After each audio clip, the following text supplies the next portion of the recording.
At 11:14 p.m. on April 7th, the first missile hit Tel Aviv, then another, 11 seconds later, then two more, simultaneously at 11:15. In 6 minutes, 14 ballistic missiles had carved through the heart of Israel's largest city, and the Iron Dome, the system the world believed was nearly impenetrable, had failed to stop them.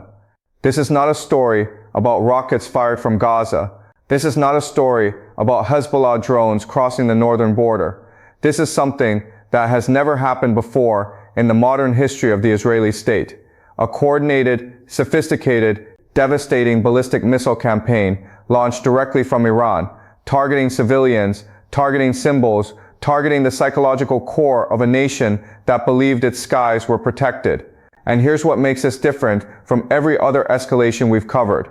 Every other strike, every other exchange, every other moment in this conflict where the world held its breath and then exhaled when the worst didn't happen, this time the worst happened. And the decisions being made right now, in the next 48 hours, will determine whether what we witnessed on April 7th was the peak of this conflict or just the beginning of something far larger and far more dangerous. Stay with me, because what I'm about to walk you through is not just a breakdown of what happened, it's a map of what comes next. And every single indicator we have, military, political, intelligence, is pointing in the same direction. Let's start with the strikes themselves, because the details matter enormously here. 82 missiles, 3 salvos, 40 minutes. That is the operational summary of what Iran executed on the night of April 7th. The first salvo, 37 missiles fired at Tel Aviv. The second, 19 missiles targeting Haifa's port and petrochemical infrastructure at 11:47 p.m. The third, 26 missiles striking military installations in the northern Negev, including a major Israeli Air Force base at 12:23 a.m. Now, the Iron Dome and the Aero defense systems intercepted 23 of those first 37 missiles.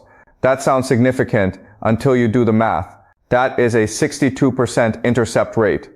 In previous conflicts, in previous exchanges, interception rates against simpler threats ran above 90%. The gap between 90% and 62% is the gap between a bad night and a catastrophic one. 14 missiles hit Tel Aviv, 412 people confirmed dead by dawn, over 2,000 wounded, numbers that hospital officials themselves described as preliminary and likely to rise. But here's what you need to understand about why those 14 got through, because this is the detail that changes everything going forward. This wasn't a failure of Iron Dome performing within its design parameters. This was Iran deliberately exceeding those parameters. The salvos were sized and timed specifically to saturate Israeli air defenses, to overwhelm the system by throwing more at it simultaneously than it was architecturally designed to handle. And embedded within those salvos, distributed with deliberate precision across the coverage gaps in Tel Aviv's air defense network, were hypersonic glide vehicles, at least 8 of them assessed from radar tracking data. Iran's hypersonic program was known to Western and Israeli intelligence. What was not known, what has now been revealed as a significant intelligence failure, was that it was operationally deployed and ready to be used at this scale. The assessed timeline for Iranian hypersonic readiness was wrong, substantially wrong, and the targeting geometry of those 8 hypersonic vehicles tells you something even more disturbing. They weren't distributed randomly. They were placed in the specific corridors where Iron Dome coverage is thinnest, the handoff zones between battery coverage sectors, the gaps that any sophisticated adversary who had spent years studying Israeli air defense architecture would have identified as the optimal penetration routes. That level of targeting knowledge doesn't come from general intelligence. It comes from a sustained, years-long collection program specifically designed to map Israeli air defense weaknesses. Iran has been building this picture for a long time. April 7th was not improvised. It was the execution of a plan that was substantially complete before this conflict even began. It was held in reserve, waiting for the moment when its use would produce maximum strategic effect. And that moment was chosen with a very specific logic. The night before, April 6, Iran had struck the Dimona nuclear research facility in the Negev. That strike, which we covered, crossed the threshold that had held for decades. For the first time in the modern history of this conflict, Iranian forces had directly targeted Israeli nuclear infrastructure. It was a threshold crossing that shocked the strategic community and forced an immediate Israeli response debate. And then, the very next night, before that debate could resolve, before Israel could formulate its response, before American diplomatic pressure could fully engage Tel Aviv, two threshold crossings on consecutive nights. Nuclear infrastructure on the 6th, mass civilian casualties in Israel's largest city on the 7th. This is a deliberate escalation strategy, and the objective is specific. Iran has calculated, whether correctly, we will find out in the next 48 hours, that the combination of these two strikes creates a political situation in Israel that the American conflict management framework cannot contain.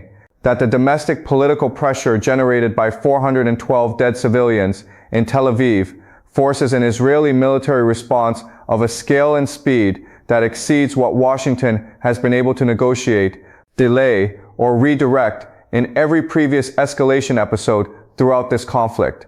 Because here is the political reality inside Israel right now.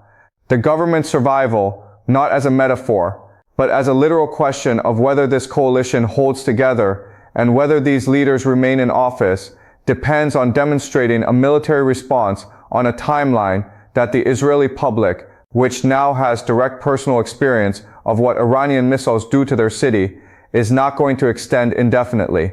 The cabinet members who have been the most cautious voices throughout this conflict, who have accepted American assurances, who have counseled waiting, who have agreed to delay in exchange for diplomatic progress, those same cabinet members are now publicly demanding strikes. That is how completely April 7th reorganized the Israeli political landscape in a single night. The debate inside the war cabinet, which convened 16 minutes after the first missile hit and has been in continuous session since, is not about whether to respond. That question has been answered. The debate is about what to strike and when. And inside that debate, there is one option that Israeli military planners have been developing, rehearsing, and refining for longer than this conflict has existed: the Iranian nuclear facilities. The target coordinates are current. The strike packages are prepared. The approach routes have been rehearsed. The specific aircraft, the specific weapons loads, the electronic warfare support required to suppress Iranian air defenses long enough to execute. This planning is mature in a way that no other target set is. An Israeli strike on Iranian nuclear facilities is the option that the Israeli military can execute with the greatest confidence and the least additional preparation time. It is also the option that American officials are working most urgently to prevent. Not because they oppose an Israeli response. They have not argued against Israeli military action. What they are arguing against, in direct communications with Israeli counterparts since last night, is a strike on nuclear facilities specifically, because the escalation implications of that particular choice are ones that neither Israel nor America has the operational architecture to manage. Iranian escalation options following a nuclear facility strike become dramatically more severe. The regional coalitions that have been sustaining pressure on Iran throughout this conflict fracture. The conflict enters a phase that the frameworks designed to contain it were never built for. So the Americans are offering an alternative: American strikes, not coordinated American support for Israeli strikes. American forces with carrier groups that have been moving toward Iranian strike range since April 6, executing direct strikes on a defined set of Iranian military and infrastructure targets. Strikes calibrate to impose significant costs without triggering the escalation cascade that nuclear facility targeting would produce. The carrier groups are in position. The target packages have been prepared. The authorization chain has moved through the National Security Council process at the speed that the 48-hour window demands. This offer is operationally real, but it requires Israel to accept something that may be politically impossible given what happened last night. It requires the Israeli government to tell its public that an American response to Israeli civilian deaths is an adequate substitute for an Israeli response. It requires the government to absorb the domestic political cost of restraint in exchange for American action that the Israeli public will not experience as Israeli justice for what was done to their city. That is the core tension that is going to resolve itself one way or the other before this window closes. And then there is the variable that complicates everything further, Hezbollah. In the hours after the Tel Aviv strikes, Hezbollah's military posture in southern Lebanon shifted. Israeli intelligence detected it. The war cabinet has incorporated it into their deliberations.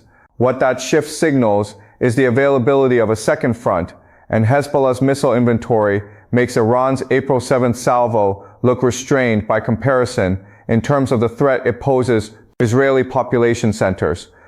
More missiles, geographically closer, capable of targeting not just Tel Aviv, but every major Israeli city simultaneously. Iran's strategic architecture since 2006 has been built around exactly this combination. Iranian ballistic missiles from distance, Hezbollah missiles from proximity, the two-front threat. Israeli military planning has always assessed this as its most challenging simultaneous threat scenario. Iran is now signaling, through that Hezbollah posture shift, that this combination becomes active if Israel strikes Iranian territory. The signal is being received, and paradoxically, it may push Israel toward American coordination rather than independent action, because the two-front threat is one that Israeli resources alone cannot manage at the confidence level that Israeli military doctrine requires. You cannot simultaneously execute a major strike campaign against Iran and defend against a Hezbollah salvo of the scale that southern Lebanon's missile inventory makes possible without American material and logistical support. The Hezbollah deterrent, designed to constrain Israeli options, may end up making American involvement more likely rather than less. So here's where we are as of this morning. An Israeli war cabinet deliberating over a response decision that cannot be deferred under domestic political pressure that has no historical precedent in this conflict, with an American alternative on the table that may be politically impossible to accept, with a Hezbollah second front threat that changes the resource calculus for any unilateral Israeli action, and with a 48-hour clock that started at 11:14 p.m. on April 7th and has been running ever since. The indicators to watch are specific. Watch the Israeli Air Force's operational activity, strike packages being assembled, tanker aircraft moving to forward positions, reconnaissance aircraft covering specific target sets in Iran. Those are the operational signatures of a strike campaign in preparation, not diplomacy in progress. Watch American naval and air commanders in the theater, whether they are coordinating with Israeli counterparts in ways that suggest joint planning or transmitting restraint requests through military channels. Watch Arab state airspace management, whether Jordanian and Saudi air traffic control implements flight restrictions that Israeli strike packages crossing their territory would require. Watch the northern Israeli air defense posture. If Iron Dome batteries shift toward the Lebanese border, simultaneously with carrier groups moving toward Iranian strike range, that tells you that Israeli military planning has accepted the two-front environment as the operational reality within which the response will be conducted, and that American coordination has reached the level of joint strike planning. The targeting logic of the 14 impacts is one more thing that matters enormously for what comes next, because it shapes the international legal and political environment that Israel's response will operate within. The first missile hit the Azrieli Towers, the most recognizable skyline landmark in the country, the architectural symbol of Israeli economic confidence that appears in every international photograph of Tel Aviv. That choice is not military logic, it is psychological and symbolic logic. The second impact was a residential corridor, dense apartment construction, civilian population concentration, no proximate military infrastructure that provides any military necessity justification under international humanitarian law. The third hit port infrastructure. The fourth struck the financial district, the stock exchange, the banking headquarters, the institutional core of Israeli economic life. Landmark, residential, economic logistics, financial institutional. Four dimensions of Israeli urban life struck simultaneously. This is not the targeting logic of a military force conducting strikes against military objectives. This is the targeting logic of a campaign designed to produce maximum civilian psychological impact while imposing maximum economic disruption. The international humanitarian law dimension of this is significant, not separate from the strategic picture, but integral to it, because the characterization of these strikes as deliberate Civilian targeting strengthens Israel's international justification for a response whose scale would otherwise face far more intense scrutiny. The city is still counting its dead. The hospitals are still processing their wounded. The war cabinet is still in session. What April 7th revealed, beyond the specific deaths and the specific damage, is a gap between assessed Iranian capability and demonstrated Iranian capability that changes every prior assumption about what this conflict can become. The hypersonic deployment was ahead of timeline. The operational coordination across 3 target sets in 40 minutes exceeded assessed Iranian ballistic missile force capability. The intelligence picture that informed Israeli and American readiness going into April 7th was wrong in ways that matter, because it means every prior ceiling on Iranian escalation capability needs to be revised upward. That revision is happening right now in intelligence assessment cells across Tel Aviv and Washington. And the revised picture is darker than the one they were working with yesterday. The night that began at 11:14 p.m. on April 7th is not over. The 14 impacts are permanent. The 412 dead are permanent. The psychological rupture in Israeli society, the understanding that Tel Aviv is not protected, that the skies over Israel's largest city can be broken through by an adversary that has been planning this specific operation for years. That rupture is permanent too. It changes what Israelis believe about their security in a way that no prior conflict episode has changed it, because no prior episode produced this in the heart of this city. The decisions being made in the next 24 hours will tell us whether April 7th was a threshold that started a war, or a threshold that started the final chapter of a conflict that has been escalating toward this moment for months. Watch the skies, both directions. When the answer comes, it will not arrive as a press release. It will not arrive as a diplomatic statement. It will arrive the way the 14 missiles arrived, announced by impact before anything else can explain it. The morning is over Tel Aviv. The answer is being assembled. And when it launches, every framework, every negotiation, every effort to contain what this conflict has been becoming will have to reckon with what April 7th set in motion. Stay with this story. It is not finished. It has barely begun.